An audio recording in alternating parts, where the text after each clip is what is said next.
नमस्कार, एक बार फिर से आप सभी का टीएनसी ऑनलाइन प्लेटफॉर्म में हार्दिक स्वागत और अभिनंदन है। और आज हमारे साथ है AIR-NT18 दीपेंद्र सिंह जी, और बहुत सारी चीजें इनसे जानने वाले हैं। पहले तो बहुत बहुत बधाई और शुभकामनाएं। Thank you sir. कैसा लग रहा है 18वीं रैंक के साथ? अच्छा लग रहा है सर। बहुत ही बड़ा अचीवमेंट आपने SGPJ के अंदर हासिल किया है। और ये एक बहुत ही 2 डिजिट रैंक है, जिसके लिए बहुत सारी मेहनत करनी पड़ती है, और आपने इतनी बड़ी मेहनत के बाद एक बहुत ही अच्छी रैंक को हासिल किया है। आज इस इंटरव्यू में आपसे बहुत सारे आपके संघर्ष की कहानी जानने वाले हैं, और आपकी स्ट्रेटजी जानने वाले हैं, साथ ही साथ बहुत सारी बातें आपसे करने वाले हैं। तो सबसे पहले इस इंटरव्यू की शुरुआत आपके अपने इंट्रोडक्शन से, कि आपने नर्सिंग कहाँ से की है, साथ ही साथ आप कहाँ से आते हैं। मैं भरतपुर राजस्थान से आता हूँ और मैंने government college of nursing Kota से नर्सिंग कंप्लीट की है 2021 सितंबर के अंदर। ओके। जीकॉन कोटा से आपने नर्सिंग पास आउट किए जी हैं। सर। जीकॉन कोटा एक बहुत ही, मैं अगर बोलूंगा कि टॉपर्स की खदान रह चुका है। और बहुत सारे टॉपर्स वहां से कंटिन्यूसली निकलते हैं, और बहुत सारे टॉपर्स टीएनसी के साथ मिलकर उन्होंने लगातार मैंने इंटरव्यू भी किए। तो बहुत अच्छी बात है। और 2021 से जब आप पास आउट हुए, तो क्या स्ट्रेटजी रही थी कि एक सेंट्रल गवर्नमेंट की, तो किस प्रकार से आपने पढ़ना शुरू किया और किस प्रकार से आपने तैयारी करना शुरू किया? सर सबसे पहले तो मैं पास आउट होते ही तो फिर मैं 921 दिया था। उसमें मेरी करीबन 6000 रैंक आई थी। उसके ओके। बाद मैंने कॉलेज टाइम में फोर्थ ईयर में MPCHO का एग्जाम दिया था। उसके अंदर मेरा हो गया था तो फिर मैंने ज्वाइन कर लिया MPCHO और मैं पढ़ता रहा साथ के साथ में। फिर उसके बाद मैंने हरियाणा CHO दिया। उसमें मैं सिलेक्ट हो गया था लेकिन मैं गया नहीं वहाँ पे। फिर उसके ओके, बाद गुड। मैंने एम्स MSc नर्सिंग में दिया। वहाँ पे मुझे पीडियाट्रिक मिला भोपाल के अंदर, मैं वहाँ भी नहीं गया क्योंकि मुझे जॉब करनी थी। उसके बाद मैं रिम्स रांची का एग्जाम दिया, वहाँ मैं सिलेक्ट हो गया था। और मैंने फिर एम्स 2022 का वो दिया था तो वहाँ भी सिलेक्ट हो गया मैं। यहाँ देवगढ़ में आ गया। फिर मैं इसके बाद आपसे मैंने ओके, सलाह पूछा भाई कहाँ।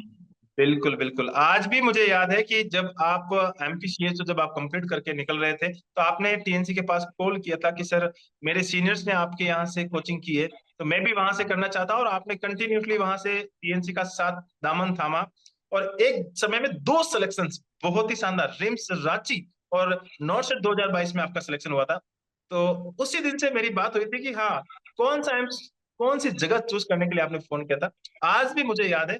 और मैंने आपको एम्स का एक सलाह दिया था कि एम्स की तरफ जाएं, एक अच्छा इंस्टीट्यूट ज्वाइन करें, और आपने वैसे ही किया। तो एम्स में जाने के बाद क्या स्ट्रेटजी रही थी? अब एम्स देवघर घर से बहुत दूर है, भरतपुर से थोड़ा दूरी पर है, तो आपने हाँ नजदीक आने के लिए क्या स्ट्रेटजी बनाई? सर, मैंने तो स्ट्रेटेजी बनाई थी कि पढ़ना तो है ही है। और थोड़ा नर्सिंग तो मैंने पढ़ रखी थी और मैंने टेस्ट भी ली थी TNC की। तो वो मैंने पहले बहुत करी थी। तो वो प्रैक्टिस मेरे बहुत काम आई। और मैंने मैथ रीजनिंग के लिए मैंने को मतलब प्रैक्टिस की थी, यूट्यूब से की, बुक से करी। तो मैथ रीजनिंग की मैंने प्रैक्टिस की, नर्सिंग की इतनी पढ़ाई नहीं करी मैंने एम्स में आने के बाद क्योंकि वो मेरी ओके। पहले से ही ठीक थी। ओके, तो बस उससे कंटिन्यूसली मैथ रीजनिंग की प्रैक्टिस आपके साथ बना के रखा, क्योंकि SGPJ का पैटर्न ऐसा ही है। और साथ ही जी साथ सर। टीएनसी का टेस्ट सीरीज, और जैसे मैंने आपका डिटेल्स जानी है, वीडियो MCQ प्लान भी आपने ले रखा था, और दोनों चीजें आप कंटिन्यूसली कर रहे थे। तो जी सर। आपने SGPJ का जब एग्जाम आया और घर के नजदीक जाने की जब सोच रहे थे, तो 1 से 2 दिन पहले क्या मन में चल रहा था कि इस बार एक अच्छी रैंक लानी है, या सिलेक्शन होगा या नहीं? क्योंकि तैयारी इतनी अच्छी आप बोल रहे हैं कि नहीं थी, तो कंटिन्यूसली आप सिर्फ टेस्ट दे रहे थे। तो क्या 2 दिन पहले की रणनीति थी? सर मेरा SGPGI 2022 के अंदर मैं 0.5 से रह गया था। ओह। तो तो उसके अंदर मेरा वेटिंग लिस्ट में भी आया था तो मैं DV करा के आया हूँ वहाँ पे। हाँ हाँ हाँ हाँ। तो तो मेरे दिमाग में ये था कि मुझे एग्जाम दूं नहीं दूं क्योंकि मैं बुखार आ गया था मेरे को 3-4 दिन से। मैं ड्यूटीज भी कर रहा था तो मेरे सीनियर्स काफी हेल्प कर रहे थे मेरे को वहां पे कि तू रेस्ट कर ले, PCM से खा, मेडिसिन ले, बट आराम कर, ठीक हो जाओ। फिर मेरे एक सीनियर है अर्जुन सर, उन्होंने बोला कि एग्जाम देगा नहीं देगा। मैंने कहा सर बॉस पता नहीं, मैं जा पाऊंगा नहीं जा पाऊंगा, तो आप देख लेना। फिर सुबह उन्होंने फोन किया तो मैं ठीक हो गया था, तक बुखार उतर गया था मेरा। तो मैंने कहा बॉस मैं चलता हूँ एग्जाम देने, तो कि पढ़ाई पढ़ा तो है मैथ रीजनिंग तो, कि देखे आता हूँ एग्जाम देने में तो क्या है। फिर मैं देने गया था। रैंक की मुझे उम्मीद नहीं थी इतनी अच्छी रैंक आएगी, बट हाँ एग्जाम देके लग गया था मेरे को कि मैं हो जाऊंगा सिलेक्ट तो। ओके। इतनी अच्छी रैंक की उम्मीद आपको भी नहीं थी कि हाँ इतनी अच्छी रैंक आ जाएगी, और लेकिन एग्जाम देके आप आ गए थे, और कंटिन्यूटली आप चल रहे थे। तो ये बताएं कि जब आप टीएनसी के टेस्ट सीरीज दे रहे थे, टीएनसी के वीडियो MCQ आप कंटिन्यूटली कर रहे थे, तो बीच बीच में एक ऐसा ड्यूटी के साथ थोड़ा होता है ना, कोप अप करना बहुत ही डिफिकल्ट टास्क हो जाती है। तो क्या आप हाँ कंटिन्यूअसली सर। कर रहे थे या कुछ क्या चल रहा था? सर कंटिन्यूस तो नहीं था, पर हाँ जैसे जब भी टाइम मिलता मेरे को मैं पढ़ लेता था कुछ ना कुछ तो, कि मैंने वीडियोस देख लिए या फिर कभी टेस्ट दे लिए, दोस्तों के साथ बैठ गया, सब तीन चार लोग बैठ के सब टेस्ट दे रहे हैं टीएनसी का, कि किसके ज्यादा मार्क्स आएंगे वो देख रहे हैं, कौन ज्यादा स्कोर करेगा। एक कंपटीशन था, मतलब हेल्दी कंपटीशन था एक सबके अंदर। ओके। ये सबसे बड़ी बात है और बहुत ही शानदार बात है कि टीएनसी के साथ आप सब लोग, दो लोग चार लोग बैठ के, दोस्त लोग मिलके डेली टेस्ट दिया करते और हेल्थी कंपटीशन कॉम्पिटिट कर रहे थे। एक बहुत ही अच्छी बात, और एक कंटिन्यूटी के साथ आप कंटिन्यू आगे भी चल रहे थे। तो ये बताएं कि टीएनसी के अंदर आपको क्या खास बात लगी?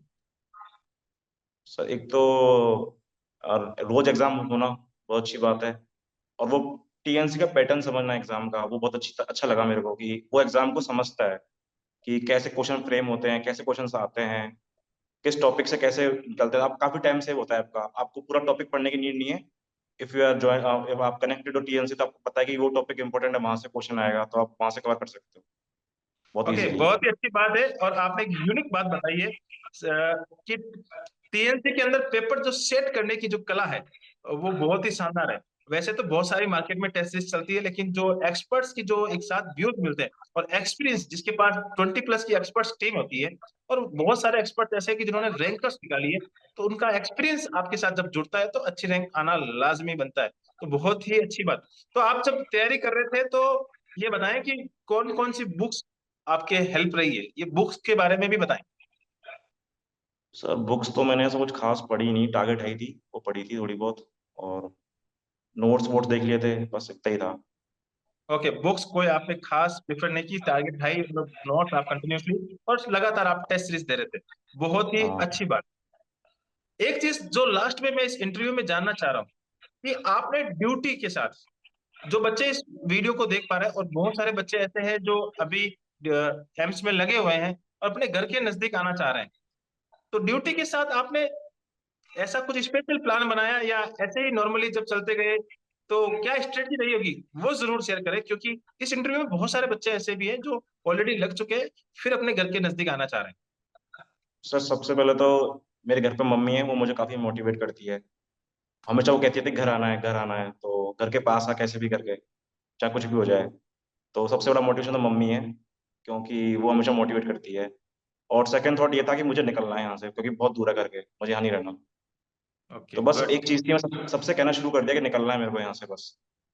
तो जब आप कहना शुरू करते हो ना, तो चीजें साथ मुझे लगता है कि ऐसा होता है कि सब होने लग जाता है सब कुछ आपके साथ में, कि फिर आपको ओके, निकलना ही है, तो फिर निकल ही जाते हो फिर आप। बिल्कुल बिल्कुल। सबसे पहले तो उस माँ को सलाम मेरी तरफ से भी कि उन्होंने आपको हमेशा याद दिलाया है कि आप घर से बहुत दूर है, बेटा घर के नजदीक आ जाओ। बहुत ही अच्छी बात।